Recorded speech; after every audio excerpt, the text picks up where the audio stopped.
ஓம் சாந்தி 21/4/2026 செவ்வாய்க்கிழமை. வாணி தரும் வசந்தம்.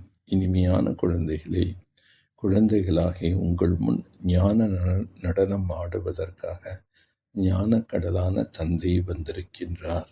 நீங்கள் புத்திசாலியான சேவாதாரர்களாக ஆகின்ற பொழுது ஞான நடனம் நன்றாக இருக்கும். தந்தையின் நினைவில் இருக்கக்கூடிய பழக்கம் வேண்டும். இது ஆன்மீக பழக்கமாகும். இந்த பழக்கத்தின் கூடவே நீங்கள் தெய்வீக மற்றும் அலௌகிக காரியங்களை செய்ய வேண்டும். நீங்கள் பிராமணர்களாக இருக்கிறீர்கள்.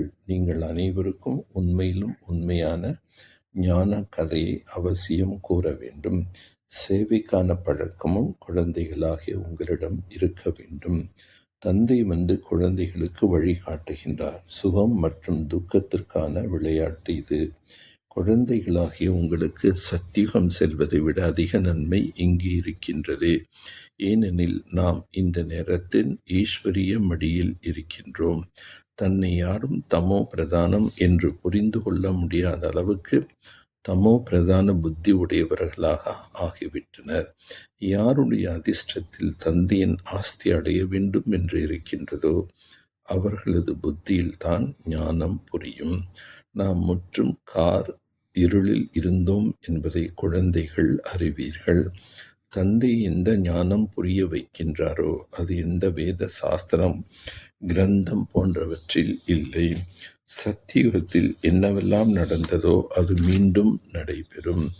குழந்தைகளிடத்தில் எந்த கிரகச்சாரமும் புயல்களும் வரக்கூடாது என்று தந்தை கூறுகின்றார். மாயை நல்ல நல்ல குழந்தைகளையும் கீழே தள்ளி விடுகின்றது.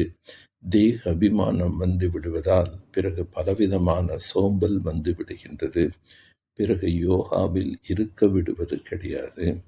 எந்த அளவுக்கு நினைவு செய்வீர்களோ அந்த அளவு குஷி அதிகரிக்கும். கூடவே தெய்வீக மற்றும் அலௌகிக காரியம் செய்ய வேண்டும்.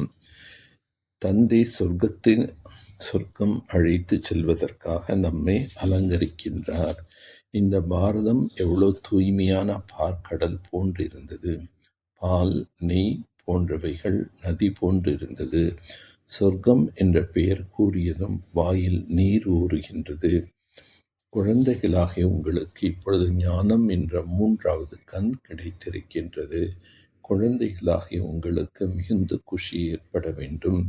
இந்த நேரத்தில் எல்லையற்ற தந்தை நமக்கு ஆசிரியராக ஆகி கற்பிக்கின்றார்.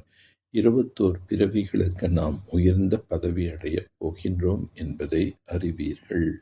உங்களை போன்று சுகத்தை யாரும் அடைய முடியாது. உங்களுக்கு அளவு கடந்த சுகம் கிடைக்கின்றது. இப்பொழுது நாம் துக்கத்திலிருந்து சுகத்தை நோக்கி சென்று கொண்டிருக்கின்றோம். இந்த நேரத்தில் எல்லையற்ற தந்தை நமக்கு ஆசிரியராக கற்பிக்கின்றார். 21 பிறவிகளுக்கு நாம் உயர்ந்த பதவி அடையப் போகின்றோம் என்பதை அறிவீர்கள். உங்களை போன்ற சுகத்தை யாரும் அடைய முடியாது. உங்களுக்கு அளவு கடந்த சுகம் கிடைக்கின்றது. இப்பொழுது நாம் துக்கத்திலிருந்து சுகத்தை நோக்கி சென்று கொண்டிருக்கின்றோம். எந்த அளவுக்கு தந்தையை நினைவு செய்வோமோ அந்த அளவுக்கு கரைகள் நீங்கும். எந்த அளவுக்கு தந்தையின் சேவை செய்து தனக்கு சமமாக ஆக்குவீர்களோ அந்த அளவுக்கு தந்தையை வெளிப்படுத்துவீர்கள். இந்த பழைய தேகம் மற்றும் உலகத்தை புத்தியினால் மறந்து தந்தை மற்றும் வீட்டை நினைவு செய்ய வேண்டும். நமது சுகமான நாட்கள் வந்தே விட்டது என்ற குஷியில் சதா இருக்க வேண்டும். ஞானம் நிறைந்த தந்தையிடமிருந்து என்ன ஞானம் கிடைத்திருக்கின்றதோ அதை சிந்தனை செய்து புத்தியை நிறைத்து வைத்திருக்க வேண்டும். தேக அபிமானத்தில் ஒரு பொழுதும் எந்த ஒரு வகையான சோர்வும் அடையக்கூடாது. எப்பொழுதும் ஒரே ரசனை என்ற நிலையின் சிம்மாசனத்தில் வீற்றிருக்கக்கூடிய பாப் தாதாவின் இதய சிம்மாசனத்தில் அமர்ந்திருப்பவர் ஆவீர்களாக. எல்லாவற்றையும் விட சிறந்த சிம்மாசனம் பாப் தாதாவின் இதய சிம்மாசனத்தில் அமருவதாகும். ஆனால் இந்த பீடத்தில் அமர வேண்டுமென்றால் ஆடாத அசையாத ஒரே ரசனையின் ஸ்திதி என்ற பீடம் வேண்டும்.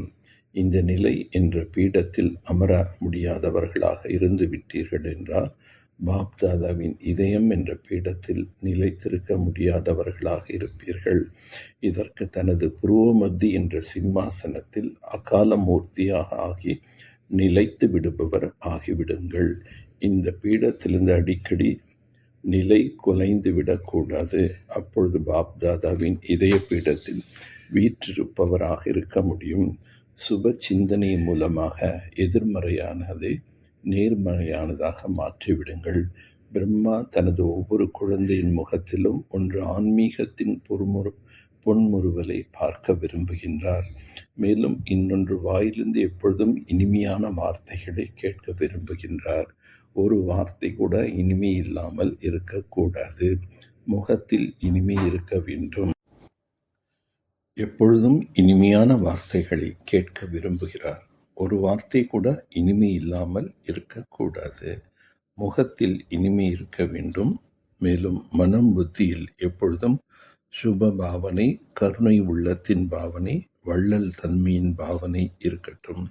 ஒவ்வொரு அடியிலும் தந்தையை பின்பற்றுபவராக இருக்க வேண்டும். இதுதான் பாலனையின் ரிட்டர்ன் என்று கூறப்படுகின்றது. ஓம் சாந்தி, ஓம் சாந்தி, ஓம் சாந்தி.